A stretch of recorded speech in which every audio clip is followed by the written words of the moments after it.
다 같이 기도하겠습니다. 살아계신 아버지, 오늘도 우리에게 온라인이지만 구역장 공과 말씀을 듣게 하여 주시고 저희들 맡겨주신 구역원들을 위해서 한 주 동안 말씀으로 은혜 받고 기도하면서 저희들 이렇게 귀한 시간을 통해서 저희들의 마음부터가 아버지께서 원하시는 구역장의 사명을 온전히 감당할 수 있도록 축복하여 주시옵소서. 이 시간 구역장 공과 말씀을 배울 때에 말씀에 은혜를 더하여 주시고 사모하는 마음으로 듣게 하여 주시옵소서. 모든 것을 맡겨오며 사랑 많으신 예수 그리스도의 이름으로 감사드리옵나이다. 아멘. 자, 오늘 구역장 공과 18강을 시작하겠습니다. 자, 제목은 10대 재앙의 도구가 되겠습니다. 본문 말씀 출애굽기 7장 19절과 8장 7절 말씀이 되겠습니다. 제가 읽겠습니다. 여호와께서 또 모세에게 이르시되 아론에게 명하기를 내 지팡이를 잡고 내 팔을 애굽의 물들과 하수들과 운하와 못과 모든 호수 위에 펴라 하라. 그것들이 피가 되리니 애굽 온 땅에와 나무 그릇에와 돌 그릇에 모두 피가 있으리라. 출애굽기 8장 7절 말씀. 술객들도 자기 술법대로 이와 같이 하여 개구리로 애굽 땅에 올라오게 하였더라. 이는 하나님의 말씀이니라. 자, 학습 내용을 보겠습니다. 하나님께서 10대 재앙을 일으키실 때 사용하신 도구는 하나님의 지팡이와 말씀을 맡은 모세, 바로의 강팍입니다. 자, 그렇다면 첫 번째로 하나님의 지팡이. 자, 작은 1번은 10대 재앙을 일으킬 때 지팡이가 사용되었다. 첫 번째 피재앙에서 지팡이를 들어서 하수를 칠 때 물이 피로 바뀌었습니다. 출애굽기 7장 17절 20절. 이때 사용된 히브리어 낙하는 치다, 치명타를 가하다 라는 뜻이 되겠습니다. 사무엘상 17장 35절.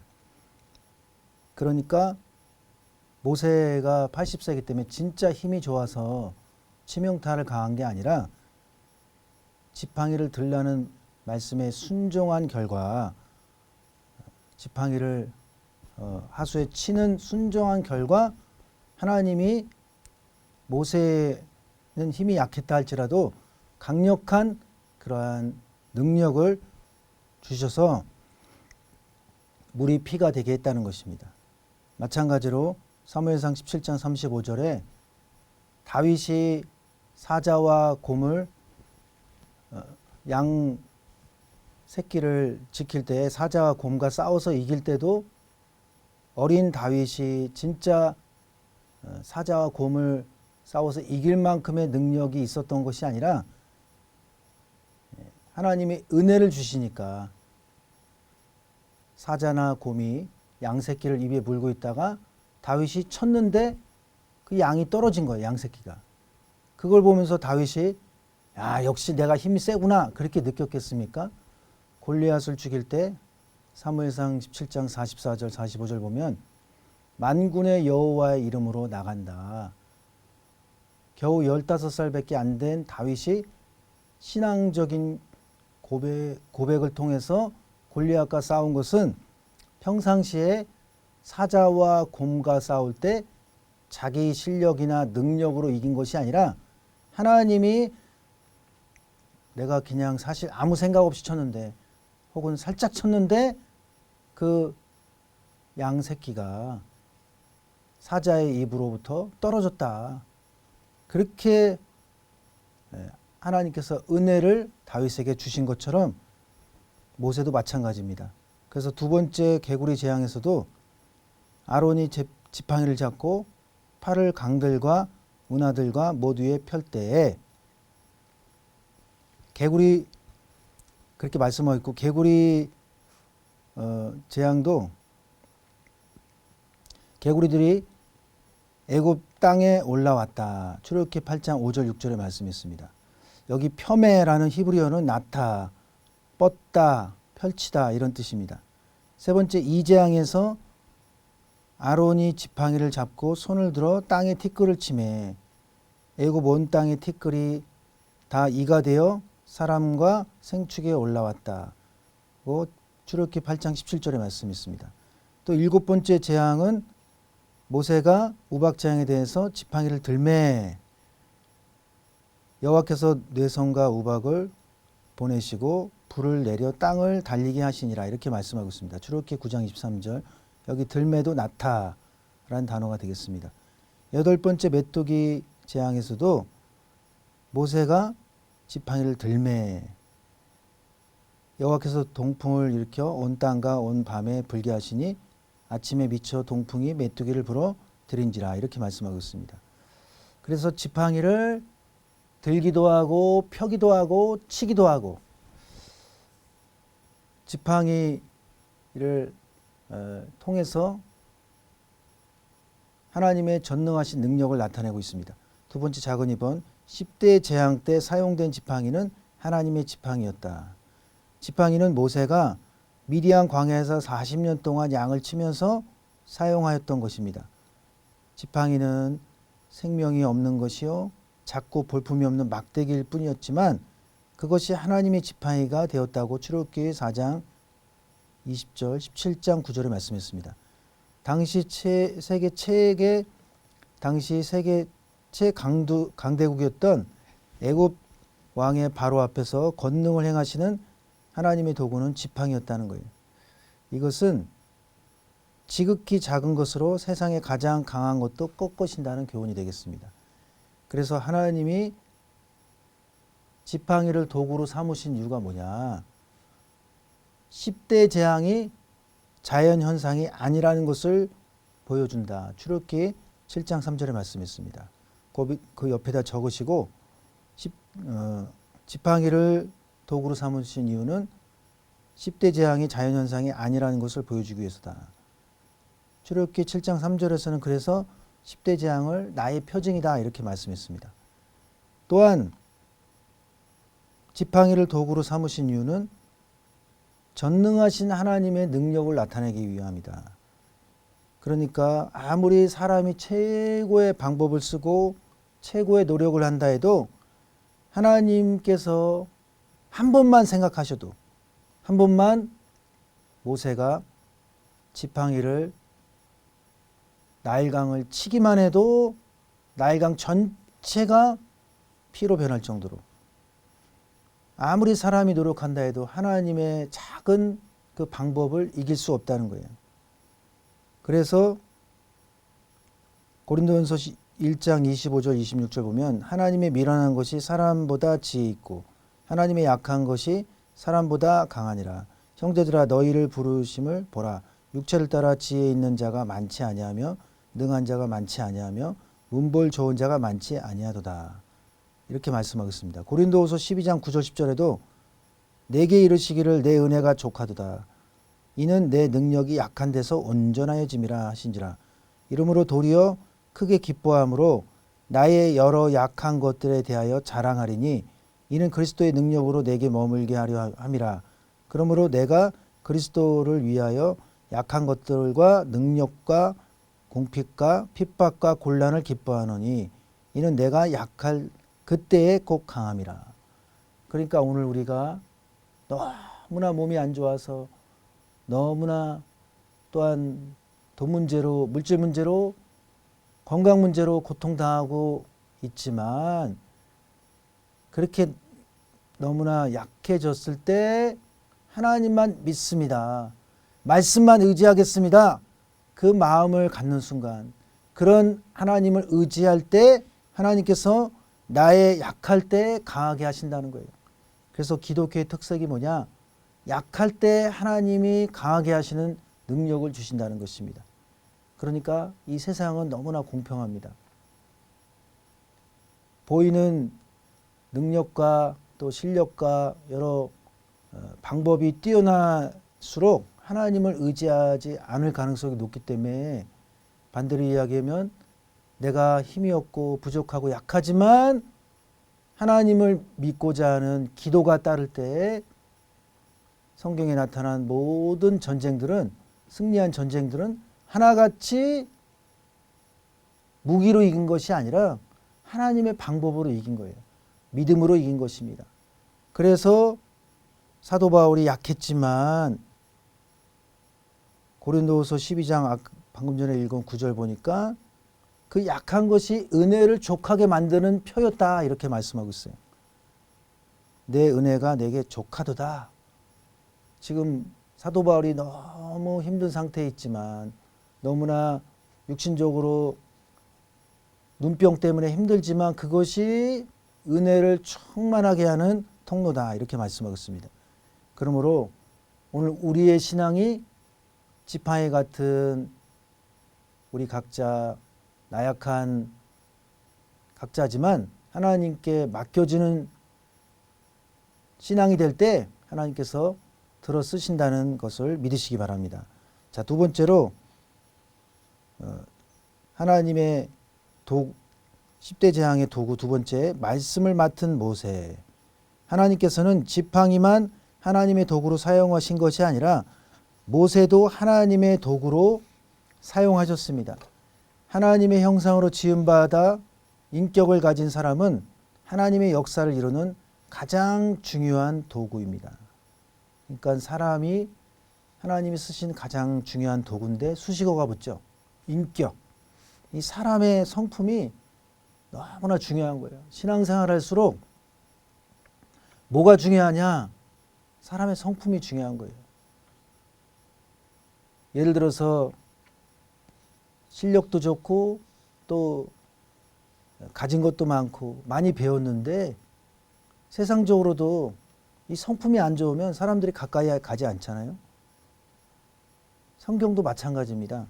하나님이 들어 쓰시는 사람들은 다 대부분 악한 사람을 쓴 게 아니라 의인을 쓴 거예요. 착한 사람. 그래서 마태복음 25장 달란트 비유에서 칭찬받은 종의 그 칭찬의 내용이 무엇이냐? 착하고 충성된 종이다, 이렇게 말씀했어요. 오늘 우리의 신앙도 마태복음 25장 21절에 하나님이 칭찬하시는 첫 번째 내용이 충성보다 착해야 된다는 거. 그래서 모세도 하나님이 들어 쓰신 이유가 모세의 인격 때문이었다는 거예요. 자, 우리 공과책을 보면 하나님께서는 모세를 하나님의 도구로 사용하시기 위하여 모세에게 말씀을 맡기셨습니다. 출애굽기 4장 28절.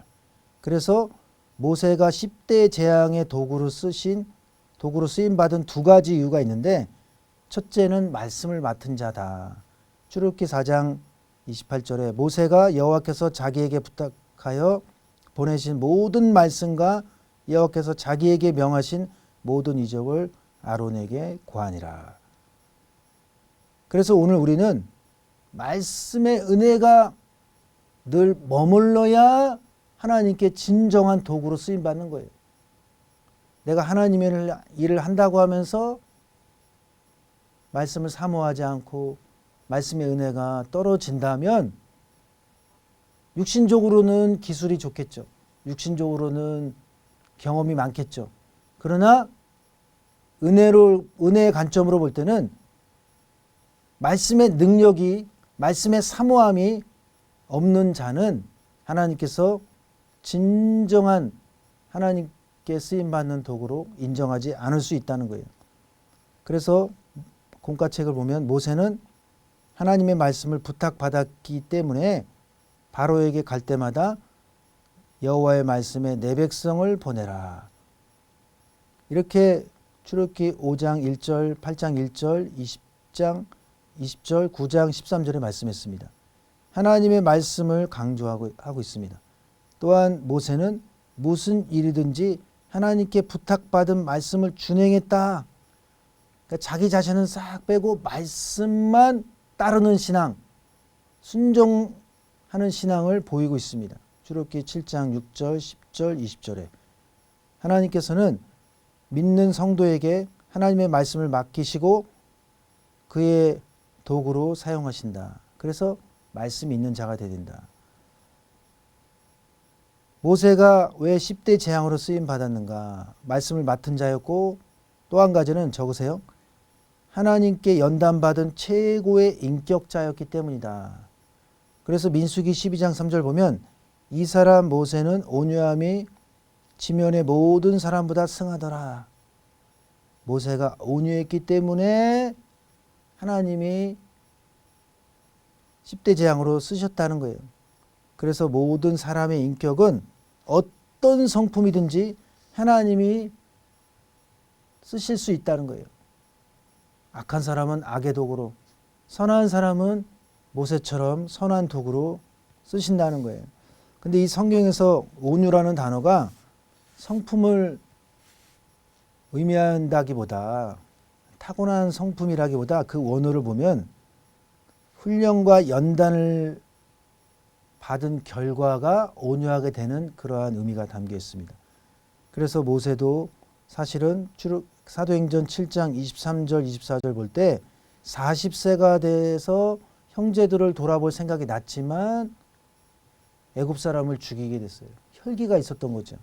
그랬던 모세가 40년 동안 미디안 광야에서 훈련받은 결과 최고로 부드러운 성품, 온유한 성품이 됐는데 그 이유가 너무 연단을 받고 훈련받아서 미디안 광야에서 하나님께 성품이 바뀔 정도로 놀라운 하나님의 은혜가 모세의 마음에 임했다는 거예요. 그래서 이 온유라는 단어를 원어로 볼 때 내게 상처 준 사람에게 더 잘한다. 말도 안 되는 말이죠.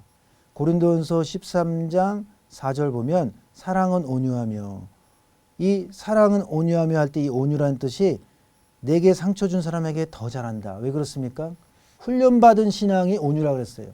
훈련받았기 때문에 나한테 상처 준 사람에 대해서 내가 그 사람 때문에 힘들었지만 내 마음속으로 불이 나고 못 참고 그런 것이 아니라 내 마음속으로 처리하기 위해서 기도한 것이고 말씀으로 내 자신을 맡긴 것입니다. 그러므로 오늘 우리가 하나님께 쓰임받는 그러한 직분자가 되기 위해서 하나님께 훈련받은 연단받은 직분자, 그 결과가 내 힘으로는 안 되지만 하나님이 은혜 주실 때 까칠했던 성품, 딱딱했던 성품이 부드러워진다는 것을 믿으시기 바랍니다. 자, 큰 세 번째로 바로의 강팍에 대해서 살펴보겠습니다. 첫째는 바로를 세우신 하나님. 이것은 아무리 악한 왕도 하나님이 세우셨다.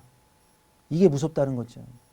오늘 우리가 그래서 모세처럼 성품을 바꾸지 않으면 악한 바로 왕의 그 모습처럼 강팍한 것조차 하나님이 도구로 쓰실 수 있다는 거예요. 출애굽기 9장 16절 보면 내가 너를 세웠음은 나의 능력을 내게 보이고 내 이름이 온 천하에 전파되게 하려 하였음이라. 여기 내가 너를 세웠으면 이건 히피령이에요. 히피령은 능동형의 반대, 사역형입니다. 그러니까 바로왕 스스로가 쓰임받은 것이 아니라 하나님이 세웠다. 누군가의 제3자가 세운 거예요. 그래서 하나님께서 바로왕이 강팍하도록 내버려 뒀고 또 강팍하도록 그 마음을 오히려 고집세도록 만드셨다라는 거예요. 그래서 오늘 우리의 신앙이 이렇게 바로왕과 같은 강팍한 신앙의 모습이 아니라 그런 나의 성품이 있다 할지라도 모세처럼 은혜가 임해서 바꿔지는 그러한 축복을 받아야겠습니다. 두 번째 작은 이모는 바로가 강팍한 이유. 자, 몇 가지가 있는데 세 가지 살펴볼 때 첫 번째는 하나님의 말씀을 사람의 말로 받았다. 바로는 모세와 아론을 통하여 주신 하나님의 재앙 경고를 자기와 애굽 백성을 겁주기 위한 실속 없는 허풍으로 여기고 가볍게 생각했다. 바로는 모세가 누구간데 내가 그 말을 듣고 이스라엘을 보내겠느냐. 나는 여호와를 알지 못하니 이스라엘도 보내지 아니하리라. 출애굽기 5장 2절에 말씀했습니다. 이렇게 너무나 하나님을 무시한 바로 왕에게 갑자기 심판이 내리지 않았다는 거예요. 그러니까 가라지를 마지막에 심판 때 뽑아내잖아요. 마지막에 죽는 거예요. 신앙생활 가운데 그래서 오늘 우리의 신앙이 정말 바로왕과 같은 성품이 아니라 하나님께서 기뻐하시는 그러한 선한 성품이 되겠습니다. 누가복음 8장 15절에서 말씀을 계속 받은 사람은 어떤 사람이 되느냐? 옥토밭과 같은 사람이 된다. 그 옥토밭은 착하고 좋은 마음이다 그랬어요. 그러니까 오늘 우리의 신앙이 말씀 받은 자일수록 우리 속에 악이 떠나고 선한 모습으로 하나님을 닮아가는 모습으로 바뀌어져야 된다는 거예요. 자, 두 번째 바로왕이 강팍한 이유는 자신이 우월하다는 교만이 가득했다. 바로는 자신을 세계 최강대국의 절대 권력을 가진 사람으로 여겼고 여호와는 노예들이 섬기는 보잘것없는 초라한 존재로 여겼다. 노예의 신은 노예와 같이 미약하다고 생각했습니다. 바로가 보기에 이 땅에 자기보다 더 높은 존재는 없으므로 그는 강팍하고 또한 강팍했다는 것. 교만은 마음을 강팍하게 하고 자기 죄를 깨닫지 못하게 하고 결국 망하게 만든다. 잠언서 16장 18절에 말씀했습니다. 이사야 2장 11절 12절 오바다 1장 3절에서 말씀했습니다. 그러니까 신앙생활 가운데 정말 우리가 조심해야 되고 고쳐야 될 게 뭐냐? 고집이에요. 고집. 사무엘상 15장 23절 보니까 이는 거역하는 것은 사설의 죄와 같고 완고한 것은 사신 우상에게 절하는 죄와 같음이라. 왕이 여호와의 말씀을 버렸으므로 여호와께서도 왕을 버려 왕이 되지 못하게 하셨나이다. 그러니까 이 성품이 왜 중요하냐? 결국 자기 성품대로 쓰임받는 거예요. 결국 그 마음속에 너무나 완고한 고집이 결국에는 사고를 치는 거예요. 그러니까 내 말은 다 맞고 남의 말은 다 틀렸다. 그 고집 아닙니까? 분명히 하나님이 다른 사람을 통해서 싸우게도 만들고 야단치기도 만들고 그래서 그 방법이 아니다. 내가 지금 우기는 방법이 틀렸다라는 걸 가르쳐줘도 고집이 세면 자기 주장이 옳다. 한 번 마음먹으면 안 바꾸거든요. 고집 세면. 그러나 그것이 신앙적으로 직분자에게 있어서는 치명적일 수 있다는 거예요. 그래서 이 강팍한 고집은 교만과 연결된다는 것. 자, 세 번째는 애굽의 모든 것이 자기의 소유라고 여겼다. 그 말도 안 되는 거죠. 근데 자기가 자기한테 도취되는 거예요, 이것은. 애굽 땅과 거대한 나일강 그리고 200만 명이 넘는 이스라엘 노예들은 바로가 소유한 엄청난 재산이었습니다. 심지어 바로는 나일강이 바로의 것이며 바로를 위한 모든 것이라고 떠들었대요. 에스겔 29장 3절 9절에. 그러나 바로에게 이스라엘은 영원토록 애굽을 섬겨야 하는 애굽의 노예일 뿐이었습니다. 욕심을 버린 결과 애굽 전 국토는 초토화되었고 국가의 장래를 이어갈 바로의 장자와 애굽의 모든 장자들 그리고 생축의 첫 새끼까지 일시에 죽임을 당하는 엄청난 재앙을 겪었다. 자, 세 번째 작은 사본 강팍의 악순환. 바로의 강팍은 성경에 20번 나오는데 스스로 강팍했다는 게 10번. 또 하나님이 강팍해 하셨다는 게 10번. 그러니까 자기가 자기 마음대로 겉으로는 자기가 고집 부리는 것 같지만 하나님이 그 마음까지도 악한 도구로 쓸 때는 이것은 오늘은 내가 좀 참아야지 하는데 못 참게 만드는 거예요. 그렇기 때문에 얼마나 이것은 무서운 것입니까? 그러니까 내 마음 내가 주장하기보다 나는 고집이 세지만 하나님이 바꿔주시기 원합니다. 그러한 마음으로 우리가 살아야겠습니다. 자, 마지막 네 번째는 강팍한 바로 왕의 비참한 최후를 보겠습니다. 바로는 하나님 앞에 강팍하여 교만히 행하다가 홍해에 갑자기 수장되어 시체가 되었습니다. 출애굽기 14장 27절 30절. 그러면 바로 왕을 비롯해 애국 군인들이 이렇게 홍해 바다에 빠져갈 때, 야, 우리가 너무나 하나님을 몰랐구나. 그걸 깨달았을까요? 이것은 마태복음 24장 39절 볼 때 노아 때 방주에 들어가지 못한 사람들이 멸하기까지 깨닫지 못했대요. 이것은 아무리 홍수물이 코에 차도 몰랐다는 거예요. 아니면 알았지만 때가 늦은 거예요. 아, 모세 말이 맞았구나. 노아가 맞았구나 했지만 하나님은 알았지만은 진심으로 회개시키지 않는 거예요. 그러니까 알면서도 이게 잘못된 줄 알면서도 못 고친다. 그러면 그게 심판 중에 심판하는 거예요. 누가 봐도 망했는데 망한 줄 모른다. 그게 멸하기까지 깨닫지 못하는 거거든요. 그래서 오늘 우리의 신앙이 이렇게 죽어도 못 깨닫는 신앙이 아니라 조금만 하나님의 책망이 와도 아, 내가 잘못했구나. 그것을 깨닫는 우리 각자가 되겠습니다. 적용을 보겠습니다. 하나님 앞에서 강팍한 마음을 가진 적은 없었는가? 너무 많았죠. 은혜 못 받는 자체가 강팍입니다. 또 우리가 내 방법을 주장하는 자체가 강팍입니다. 그래서 자신을 돌아보고 함께 나누어 봅시다.